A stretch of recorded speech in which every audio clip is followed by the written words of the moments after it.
हुतात्मा राम प्रसाद बिस्मिल, ऐसे कितने ही क्रांतिकारियों ने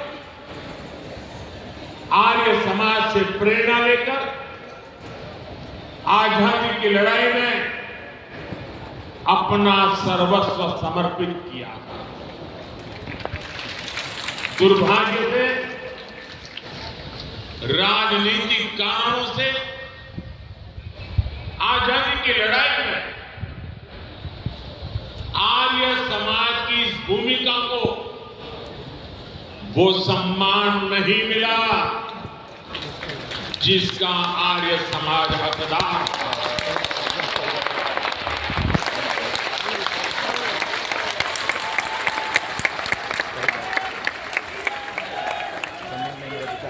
साथियों, आर्य समाज अपनी स्थापना से लेकर आज तक प्रबल राष्ट्र भक्तों की संस्था रही है। आर्य समाज निर्भीक होकर भारतीयता की बात करने वाली संस्था रही।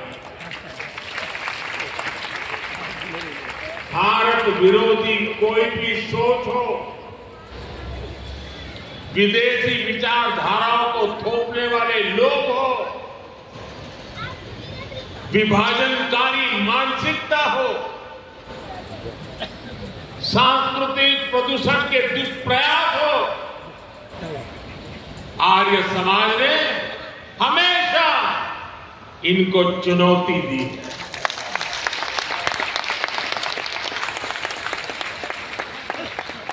मुझे संतोष है कि आज जब आर्य समाज और उसकी स्थापना के 150 वर्ष हो रहे हैं, तो समाज और देश दयानंद सरस्वती जी के महान विचारों को इस विराट स्वरूप में नमन कर रहा है। साथियों, स्वामी श्रद्धानंद जैसे आर्य समाज के अनेक मनीषी, जिन्होंने धर्म जागरण के जरिए इतिहास की धारा को एक नई दिशा दी, आज ऐतिहासिक क्षण में उन सब की ऊर्जा और आशीर्वाद भी शामिल है।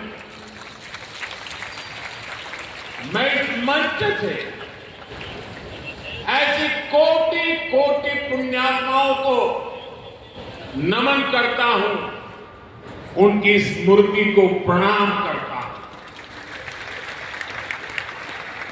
साथियों, हमारा भारत कई मायनों में विशेष है। ये धरती, इसकी सभ्यता, इसकी वैदिक परंपरा, ये युगों युगों से अमर है, क्योंकि किसी भी कालखंड में जब नई चुनौतियां आती हैं, समय नए सवाल पूछता है, तो कोई न कोई महान विभूति उनके उत्तर लेकर अवतरित हो जाती है। कोई न कोई ऋषि, महर्षि और मनीषी हमारे समाज को नई दिशा दिखाते हैं। दयानंद सरस्वती जी भी इसी विराट परंपरा के महर्षि थे। उन्होंने गुलामी के कालखंड में जन्म लिया। सदियों की गुलामी से पूरा देश, पूरा समाज टूट चुका था। विचार और चिंतन की जगह पाखंड और कुरीतियों ने ले ली। अंग्रेज हमें हमारी परंपराओं और हमारी मान्यताओं को नीचा दिखाते, हमें नीचा दिखाकर वो भारत की गुलामी को सही ठहराते। ऐसी परिस्थितियों में नए मौलिक विचारों को कहने का साहस भी समाज खो रहा है। और ऐसे ही मुश्किल समय में एक युवा सन्यासी आता है। वो हिमालय के निर्जन और कठिन स्थानों में साधना करता है, खुद को तपस्या की कसौटी पर तपाता है और वापस आकर वो हीन भावना में फंसे भारतीय समाज को झकझोरता। जब पूरी अंग्रेजी सत्ता भारतीय पहचान को नीचा दिखाने में लगी थी,